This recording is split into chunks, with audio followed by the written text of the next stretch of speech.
बंद करो ये तमाशा, बंद करो। अपने दुश्मनों की जीत का मंजर देखने से पहले तुमने अपनी आंखें फोड़ क्यों नहीं ली कबूका?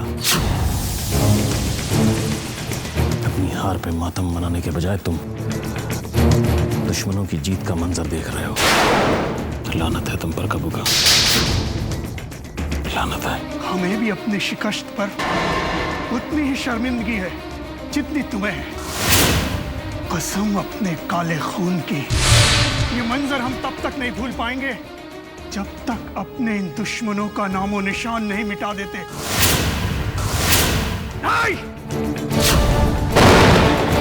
मिटेगा इनका वजूद, इससे भी आलीशान तरीके से मिटेगा।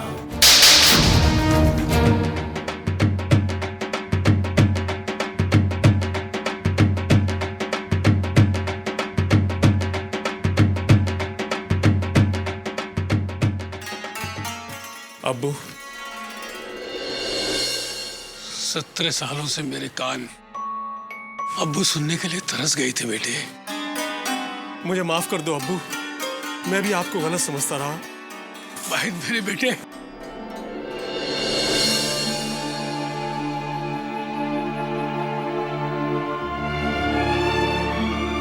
मैं तुम्हारा दर्द समझ सकता हूं बेटे।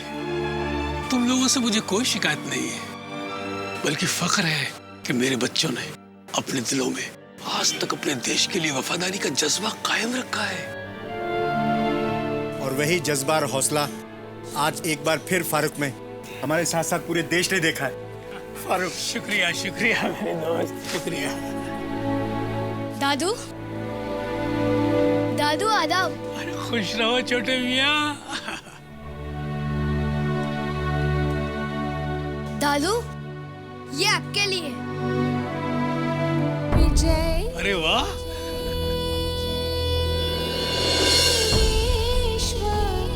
तिरंगा प्यारा, जय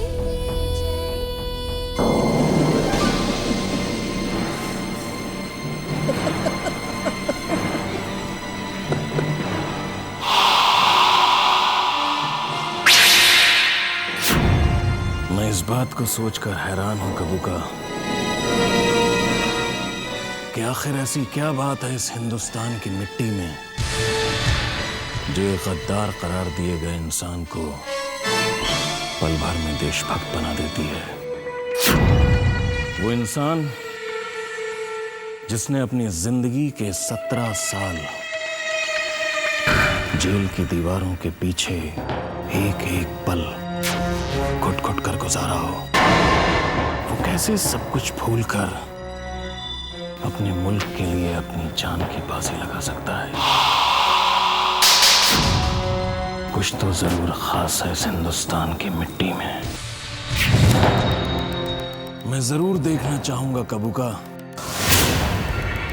कि ये हिंदुस्तानी किस मिट्टी से बने हैं। कैसा रहेगा कबूका अगर हम अपने दुश्मनों की जीत की सजा सारी दुनिया में बसे हिंदुस्तानियों को दें? तो क्या तब भी ये विजय टीम इसी तरह जश्न मनाएगी? ये तो तभी पता चलेगा दिनारो, जब ऐसा कुछ होगा।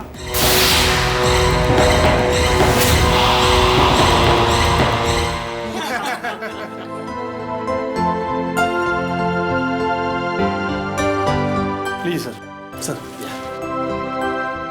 दादू, आज से पहले जब भी मैं सोल्जर बनने की बात करता था तो मम्मी और अब्बू डॉक्टर बनने की बात करते थे। आप ही बताइए ना, मैं क्या बनूं, सोल्जर या डॉक्टर? अरे तू तो हमारा छोटा सिपाही है भाई। तुम्हारी एक पुकार ने ही तो तुम्हारे दादू जान को उनका फर्ज याद दिलाया। तुम वही बनना बेटा जो तुम बनना चाहते हो।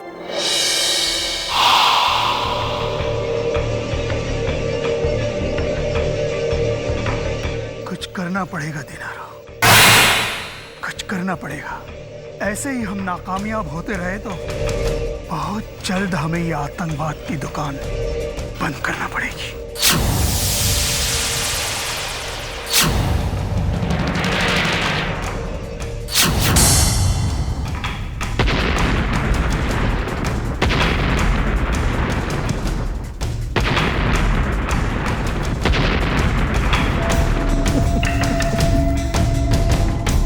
हमें रोकने चले थे।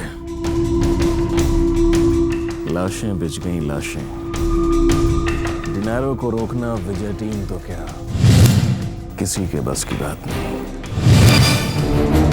डिनारो नेशनल इंटरनेशनल हर न्यूज चैनल पर चारों तरफ आज हमारे आतंक की ही खबर है।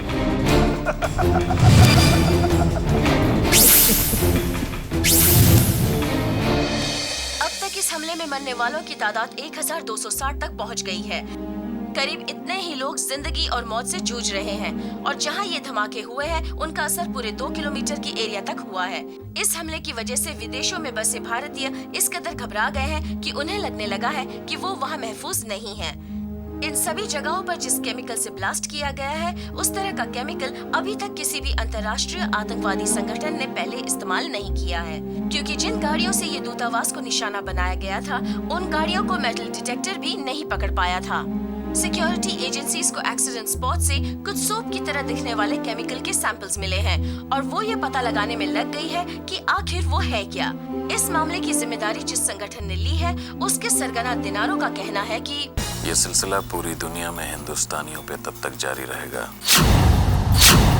जब तक वो वहां से भाग नहीं जाते। हमने इसका पूरा इंतजाम कर लिया है।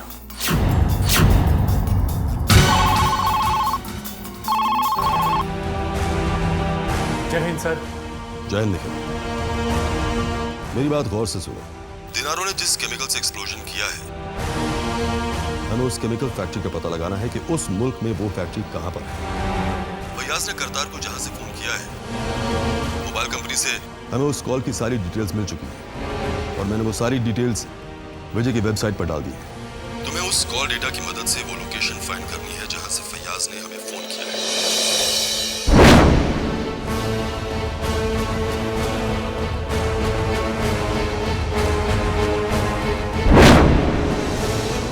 हमने जानबूझकर उस मोबाइल पर कांटेक्ट नहीं किया है जिस नंबर से फयाज ने हमें फोन किया था, क्योंकि हो सकता है इससे दुश्मन चौकन्ना हो जाए। तुम्हें उस फैक्ट्री की लोकेशन फाइंड करनी है और वहां जाकर उस फैक्ट्री को उड़ाना है। सारी डिटेल्स मिलते ही होम मिनिस्टर के सेक्रेटरी से जाकर मिलो। मैंने उनके पास इस मिशन पर जाने की परमिशन से रिलेटेड सारे डॉक्यूमेंट्स मेल कर दिए। Okay? Yes sir. Now boys, is it clear to everybody? Yes sir. जय हिंद।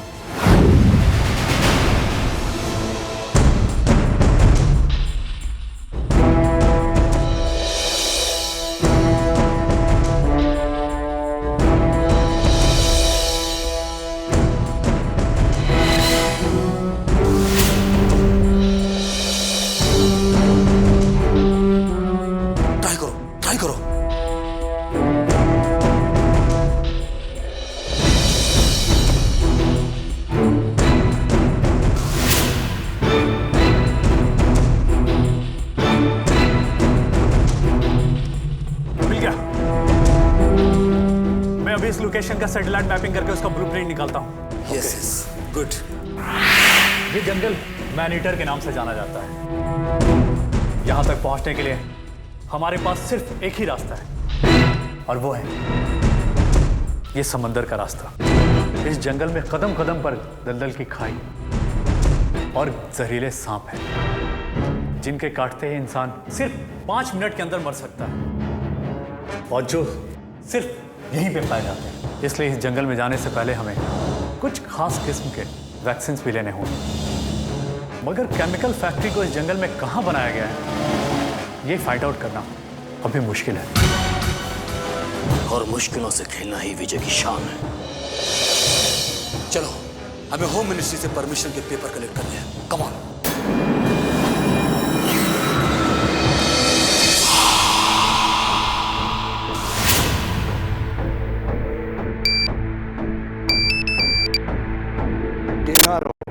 हाँ टोनी, कैसे हो तुम? मैं एक नया केमिकल वेपन तैयार कर रहा हूँ। फिलहाल इसकी कोई जरूरत नहीं है। तुम्हारे बनाए हुए केमिकल हथियार ने पहले ही पूरी दुनिया में दहशत मचा रखी है। न जाने कहां से लोग इस हथियार को खरीदने के लिए डॉलर्स, यूरो और पाउंड्स भेज रहे हैं। इस बार हमने सोचा है कि हम तुम्हें अपने बिजनेस में 50-50 का पार्टनर बनाएंगे।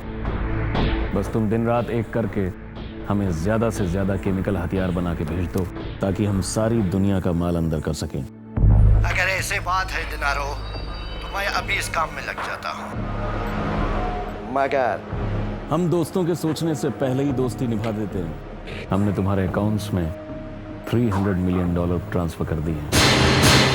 हमें हथियार की डिलीवरी का बेसब्री से इंतजार रहेगा। और टोनी भी किसी के सब्र का इम्तिहान नहीं लेता। बहुत जल्द तुम्हें मौत का सामान मिल जाएगा। Thank you.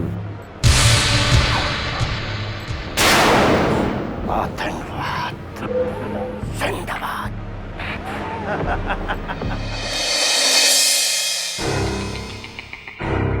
जय हिंद सर। जय Hind. Please have a seat. Thanks. आप लोगों की परमिशन रिजेक्ट कर दी गई है। लेकिन क्यों? क्योंकि आप लोग जो करना चाहते हो वो गैर कानूनी है। और वो जो सैकड़ों मासूम हिंदुस्तानी मारे गए वो कानूनी था, या जो मारे गए वो इंसान नहीं थे? देखिए, ये मेरा डिसीजन नहीं है। हाई कमांड से अभी अभी ऑर्डर्स आए हैं। उनका मानना है कि हमारी सरकार किसी भी कीमत पर यह इजाजत नहीं दे सकती कि पड़ोसी मुल्क में गैर कानूनी तरीके से घुसकर आप लोग अपने मिशन को अंजाम दें। अगर आप लोग मारे गए या पकड़े गए तो हम तो क्लेम भी नहीं कर सकते, इसीलिए डिसीजन लिया गया है। ठीक है सर, मगर क्या हम जान सकते हैं कि विदेशों में बसे हमारे करोड़ों भारतीयों के लिए क्या सुरक्षा व्यवस्था की गई है? देखिए, हमारी सरकार इसके लिए जल्दी पड़ोसी मुल्क से वार्ता करने जा रही है। वार्ता?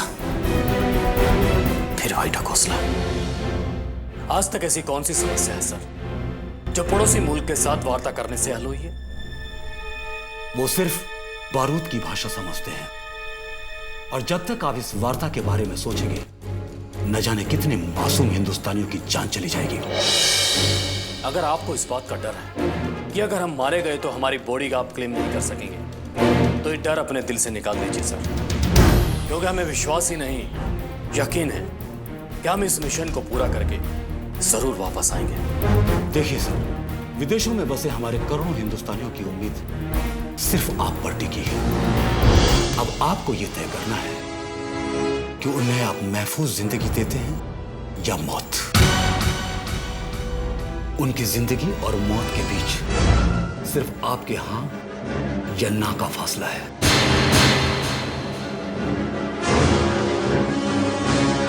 ठीक है, मैं होम मिनिस्टर साहब से बात करूंगा, मगर इस मिशन को पूरा करने के लिए आपको सिर्फ 3 दिन मिलेंगे। Right sir. जय हिंद। जय हिंद। बहुत जल्द दिनारों के नाम से पूरा हिंदुस्तान सुलग उठेगा। अब समझ में आया, तुमने हिंदुस्तान के नक्शे में अपने नाम के अल्फाबेट के हिसाब से डी से दिल्ली, आई से इंदौर, एन से नागपुर, ए से अमृतसर, आर से रांची, ओ से ऊटी को चुना है। सच में दिनारो, ये जब सारे शहर एक साथ दहल उठेंगे तो मंजर देखने में कैसा होगा? बहुत ही खौफनाक। चारों तरफ तबाही मची होगी। लोग अपनी जान बचाने के लिए इधर से उधर भाग रहे होंगे, लेकिन दिनारो उन्हें सिर्फ मौत देगा, क्योंकि दौलत के बदले में हम सिर्फ और सिर्फ मौत देते हैं। अपने आदमियों से अलर्ट रहने के लिए कह दो। मौत।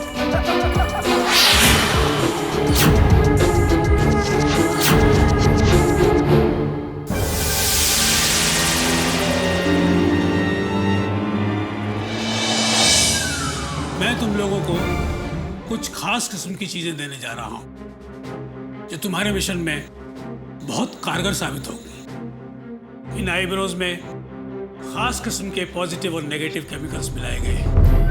अगर इन्हें दोनों हाथों से रगड़ा जाए तो इनके केमिकल एक्टिव हो जाते हैं और फिर जिस चीज से भी ये टकराते हैं उसका क्या होता है ये तुम लोग अपनी आंखों से देख सकते हो।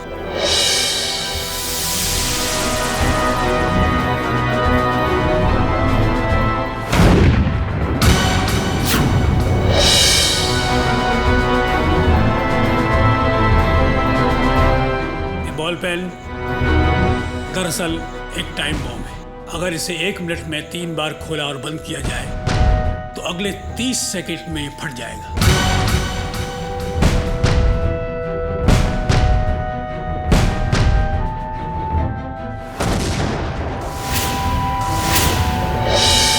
लेकिन सर, अगर हम ये पेन लेकर जाएंगे तो हो सकता है इसे मेटल डिटेक्टर पकड़ ले।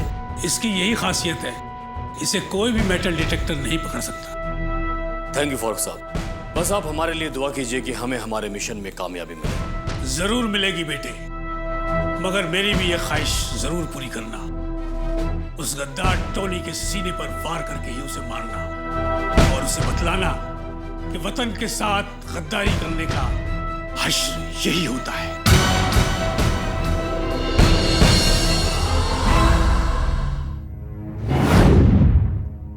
Very good Ajay. और यार तुमने तो ओरिजिनल ब्लूप्रिंट को देखे बिना ही अपनी मेमोरी से इसकी फोटोकॉपी बना दी। मुझे इस फॉरेस्ट का चप्पा चप्पा याद हो गया। वैसे भी हम इस मिशन पर कोई हथियार या कोई ऐसा सामान लेकर नहीं जाएंगे जिसकी वजह से हम पकड़े जाएं।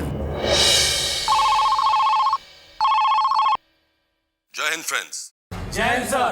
दोस्तों, मैं जानता हूं कि तुम सब इस बात से वाकिफ हो कि यह मिशन कितना इंपॉर्टेंट है।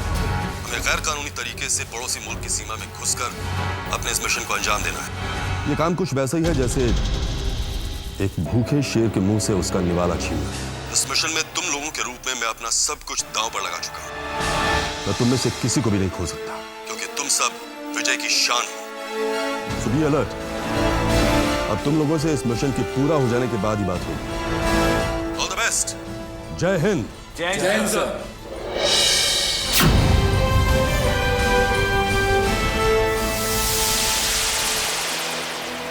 उस देश को कोई छू नहीं सकता जिस देश की हो हर पल पर विजय, पग पग पर विजय, पथ पथ पर विजय, पैरों से लेकर सर तक विजय।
या खुदा, मेरे बच्चों की हिफाजत करना और मेरी दुआ कबूल करना।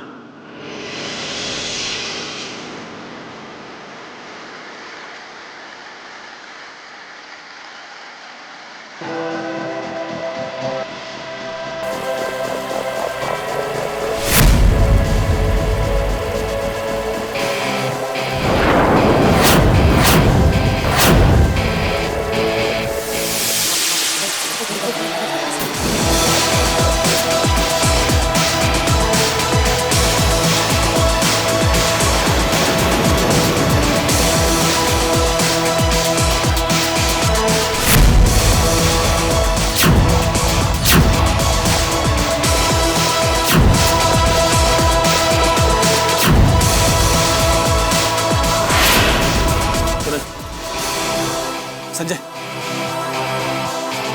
निखिल,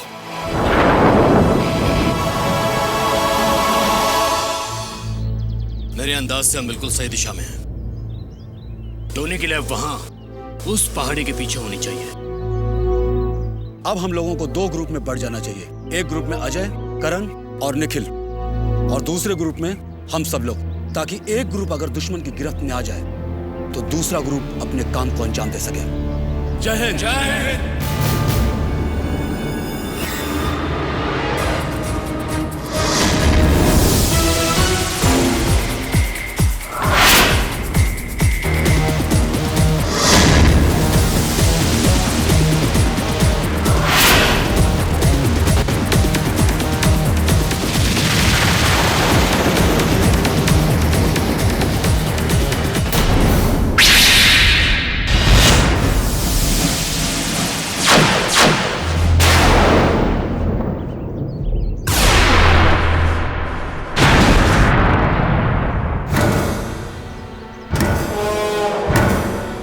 रुको, ये क्या है?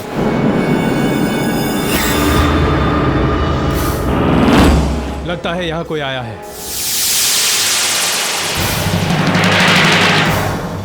कोई एक नहीं है, यहाँ कई लोग आए हुए हैं। गार्ड्स को चेतावनी दो। हेलो सुरक्षा फोर्स, सुरक्षा फोर्स। जोन 3 पर कई लोगों के पैरों के निशान देखे गए हैं। सबको चेतावनी दे दो। चलो ढूंढो उन्हें, वो ज्यादा दूर नहीं गए होंगे।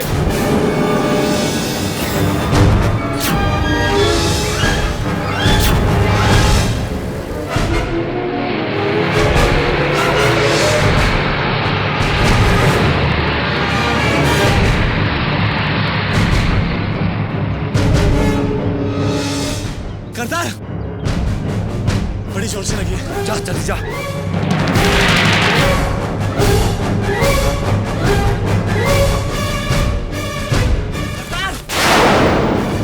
ये तो विशाल की आवाज है।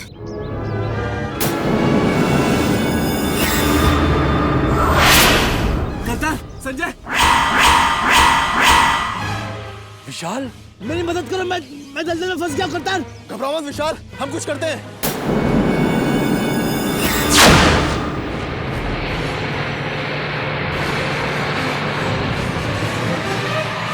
हाथ देने की कोशिश करो। Come on Vishal, come on. पकड़।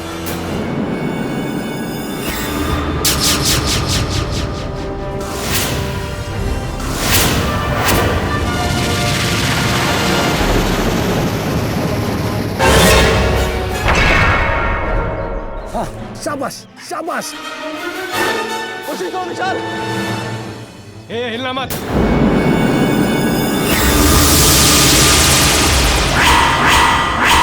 चलो वरना तुम्हें भी इसी दलदल में फेंक दिया जाएगा।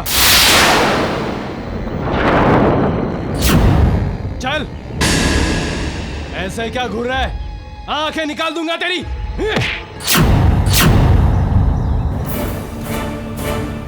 उसे बाहर निकालो, वो हमारा लीडर है।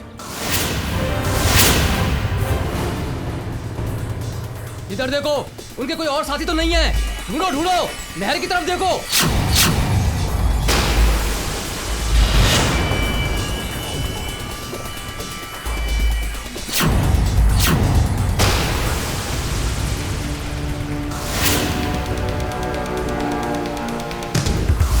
चल, यहाँ पे कोई नहीं है।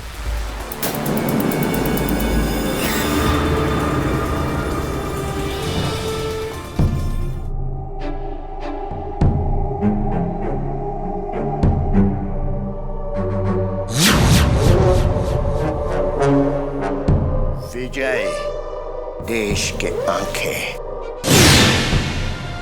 तुम मुझे मारने आए थे, हाँ? अब तुम्हें मेरे हाथों से कौन बचाएगा?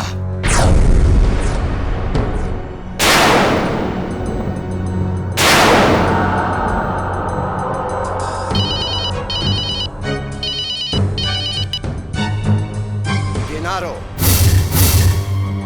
हाँ टोनी, बोलो, क्या खुशखबरी है? हथियार का पहला लॉट तैयार हो गया। वो भी जल्द तैयार हो जाएगा डिनारो, मगर आज मैं तुम्हें जो खुशखबरी सुनाने जा रहा हूँ, मुझे डर है कि उसे सुनते ही कहीं तुम्हें दिल का दौरा न पड़ जाए। दिल का दौरा, और वो भी डिनारो को? तुम्हें शायद पता नहीं टोनी कि डिनारो के दिल में सिर्फ और सिर्फ बारूद भरा है। और अभी तक दुनिया में कोई ऐसी चिंगारी नहीं बनी जो डिनारो के दिल के बारूद को सुलगा सके। बोलो। इस वक्त मेरे सामने विजय टीम के 3 जांबाज सिपाही बंधे हुए खड़े हैं, जो मेरे इस लैब को तबाह करने के इरादे से यहाँ आए। हमें यकीन नहीं हो रहा है टोनी, अगर ये सच है तो हम तुम्हें ऐसा इनाम देंगे कि तुम सोच भी नहीं सकते हो। अब तुम बताओ कि इन तीनों के साथ क्या किया जाए। हम तुम्हें सोच कर बताते हैं टोनी, लेकिन तब तक तुम इनकी ऐसी खातिर करो कि इनकी रूह तक कांप जाए।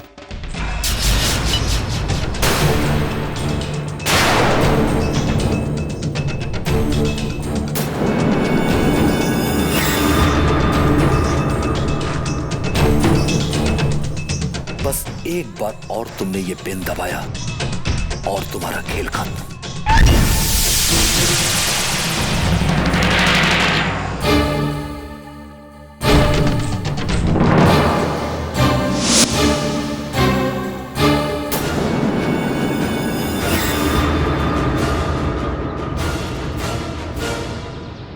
वो देखो चीफ।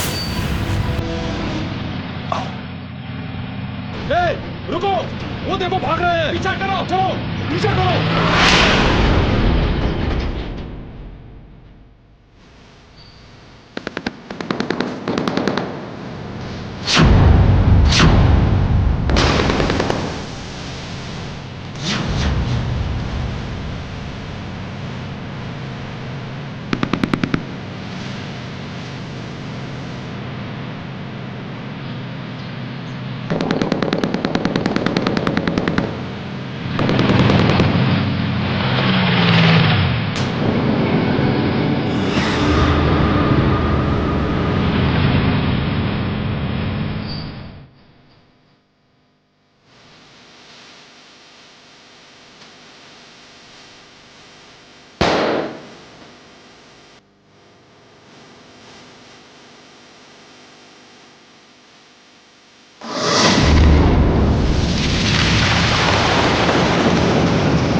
अजय कहाँ गया?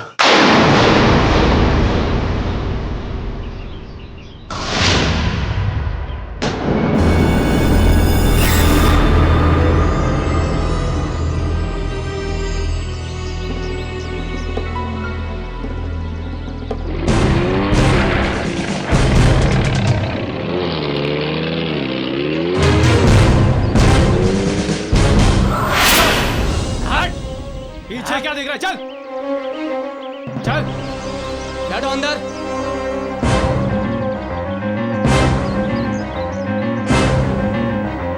तुम पीछे जाके बैठो।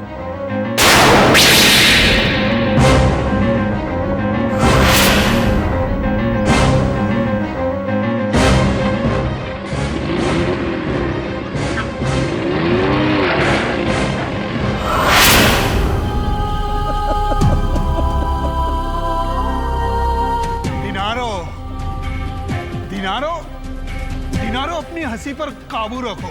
जब से विजय टीम के पकड़े जाने की खबर मिली है, तुम पागलों की तरह हंस रहे हो। हम क्या करें कबूका, क्या क्या सुनते आए थे इस विजय टीम के बारे में। विजय देश की शान है। विजय की तीसरी आंख से कोई भी आतंकवादी बच नहीं सकता, और आज हमारे एक इशारे पर ये तीसरी आंख हमेशा के लिए मौत की नींद सुलाई जा सकती है। तो देर किस बात की है मेरे भाई? बंद कर दो उस आंख को जो हमारे पाक मकसद के बीच में दीवार बन के खड़ी है। फोड़ दो उस आंख को। नहीं कबूका, जल्दबाजी और जज्बात में आकर हमें उनकी किस्मत का फैसला नहीं करना होगा। दुश्मन बराबर का है और टक्कर का भी, इसलिए हमें बहुत सोच समझकर उसकी किस्मत का फैसला करना होगा। हमें कुछ ऐसा करना होगा कि हिंदुस्तानी सरकार दिल मिला उठे।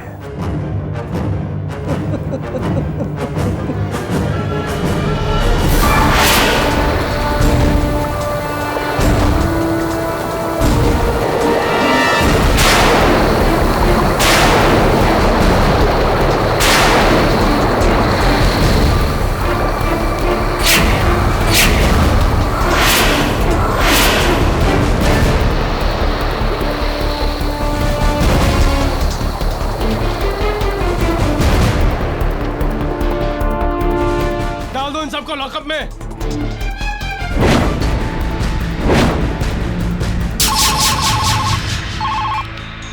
जय हिंद। जय हिंद नहीं, आतंकवाद जिंदाबाद बोलो। कर्नल को फोन दो, उससे कहो कि डिनारो बात करना चाहता है। कर्नल को कुछ खुशखबरी देनी है।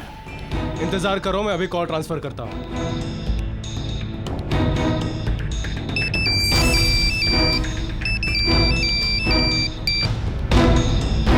जय हिंद। जय हिंद सर। सर दिनारो लाइन पे है, आपसे बात करना चाहता है। दिनारो? ओके, लाइन ट्रांसफर करो।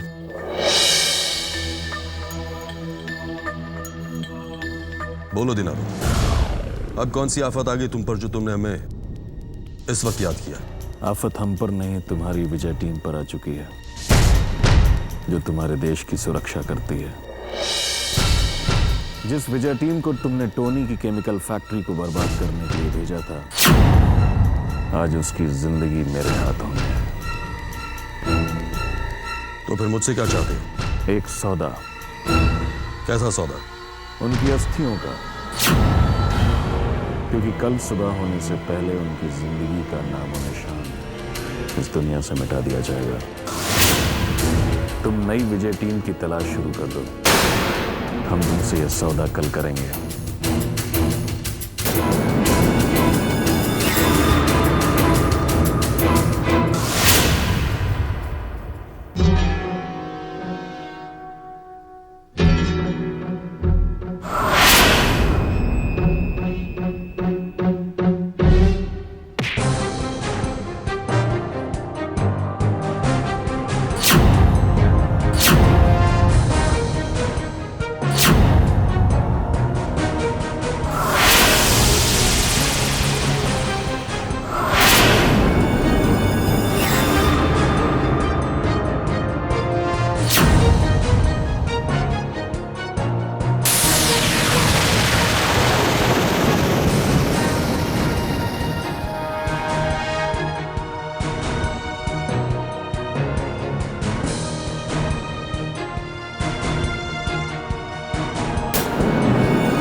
सुनो,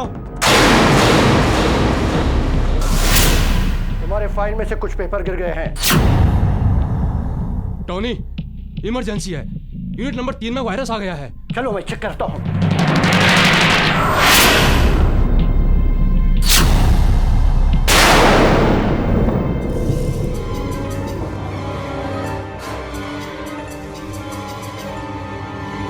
ये लोग हमें पकड़कर बहुत खुश होंगे, लेकिन शायद ये नहीं जानते कि यही तो हमारा प्लान था इस फैक्ट्री तक पहुंचने का। इससे पहले कि हम इन्हें बेवकूफ बनाकर यहां तक लाते, ये खुद ही हमें यहां तक ले आए। अगर वो टोनी उस पेन को एक बार और दबा देता तो सारा खेल ही खत्म हो जाता। खत्म तो इन्हें होना ही है। ए, बातें करना बंद करो वरना गोली मार दूंगा। तुम्हें पता है या बातें करना मना है? दरवाजा खोलो, इन्हें खाना देना है। तुम्हें मालूम नहीं इन्हें खाना और पानी देने के लिए मना किया गया है? मालूम है, लेकिन टोनी ने अभी कहा है इन कैदियों को खाना खिला दिया जाए। ठीक है, मैं अपने सिक्योरिटी हेड से बात कर लेता हूँ। ओके। तुम्हें मालूम नहीं इन्हें खाना और पानी देने के लिए मना किया गया है? मालूम है, लेकिन टोनी ने अभी कहा है इन कैदियों को खाना खिला दिया जाए। ठीक है, मैं अपने सिक्योरिटी हेड से बात कर लेता हूँ। ओके।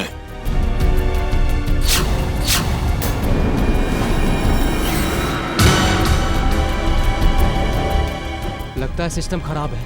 मालूम है, सिस्टम खराब है। तुम दरवाजा खोलो।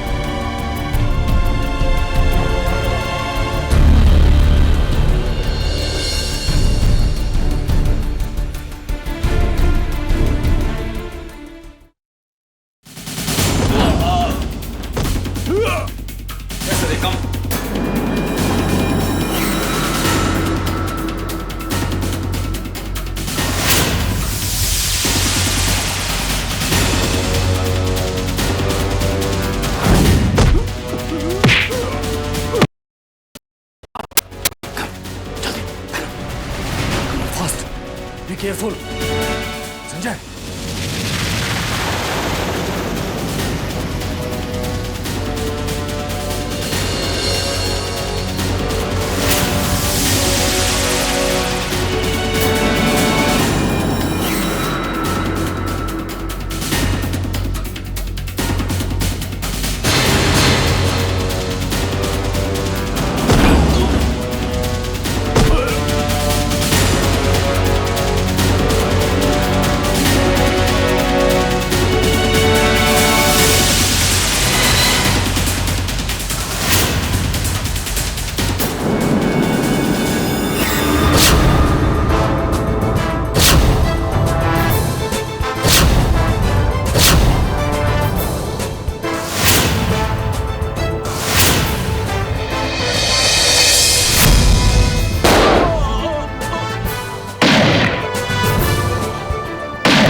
गॉड, ये क्या हो रहा है? गॉड! जाकर फिर इमरजेंसी लाइट ऑन करके पूरे सिस्टम को चेक कर लो। जाओ। हम कोई फायदा नहीं है टोनी। ए, कम।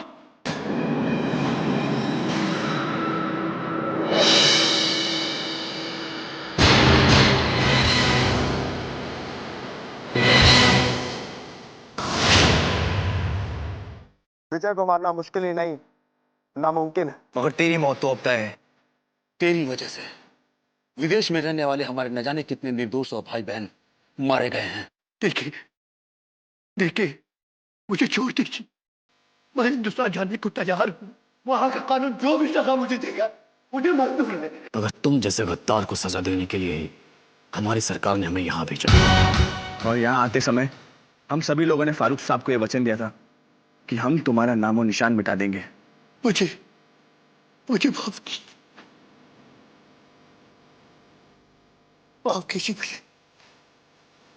मैं फारूक साहब से माफी मांग लूंगा। मुझे प्लीज माफ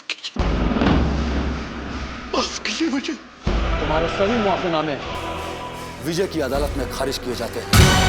जिस देश का नमक खाया उसी के साथ गद्दारी, और वहां गद्दारी की सजा सिर्फ एक है,